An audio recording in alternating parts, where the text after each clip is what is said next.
কিন্তু রহমান, রহিম, গফফার, গফুর। যখন আল্লাহ তাআলার এই সমস্ত নামের ধূলিগুলো উঠবে তখন আল্লাহ তাআলা পাইকারি দরে মাফ করবে। আল্লাহ তাআলা বলবে তোমার নাম কি? আব্দুল গফফার। বন্ধু তুমি জান্নাতে যাও, তুমি তো আমার মিতা।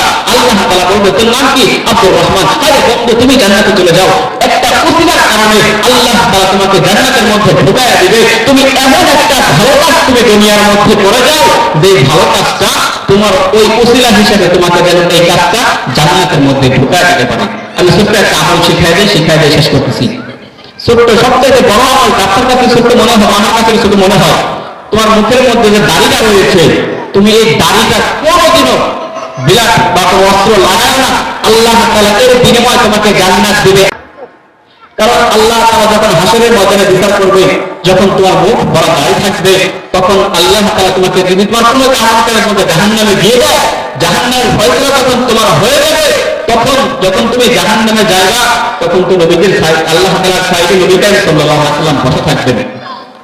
তখন নবী করিম ডাক দিয়ে বলবে, আল্লাহ ওই ব্যক্তিটা তো গুনাহগার, আমি জানি সে অনেক গুনাহ করেছে, কিন্তু তার মুখের মধ্যে কিন্তু আমি নবীর সুন্নতের দাড়ি রয়েছে। তুমি ওই ব্যক্তিটাকে জাহান্নামে দাও, আমার কোনো সমস্যা নাই, কিন্তু আমি নবীর সুন্নতের দাড়ি যেন জাহান্নামে না যায়। তখন আল্লাহ তাআলা কি করবে? দাড়িটা খুলেও রাখা যায় না, দাড়িটা কেটেও রাখা যায় না।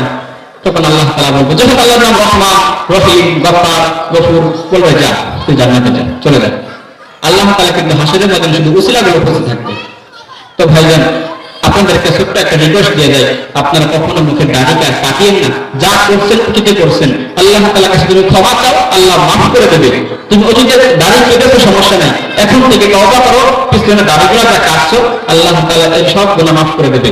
এখন তুমি বলতে পারো যে আমার হায়াত তো রয়েছে অনেক, আমি বৃদ্ধ করে যায় রাখবো। হায়াতের কোনো গ্যারান্টি আছে? যে কোনো সময় আপনি মরে যেতে পারেন, মৃত্যুর কোনো গ্যারান্টি নাই। তো ভাইজান বলতেছে, আপনি এখন থেকে ভাই একটা লক্ষ্য, ভাই একটা দাড়ি রাখার জন্য, এই মুখে দাড়ি রাখার জন্য নিয়ত করে ফেলেন। আল্লাহ তাআলা হয়তো এর উসিলায় আপনাকে জান্নাতে নিয়ে যাবে, এই আমাকেও, এই অধম একজন পাপীকে আল্লাহ তাআলা জান্নাতে নিয়ে যাবে। আমি আমার সংক্ষিপ্ত বক্তব্য শেষ করছি। সকলে আমার জন্য দোয়া করবেন। ওয়া আখিরু দাওয়ানা আলহামদুলিল্লাহি রাব্বিল আলামিন।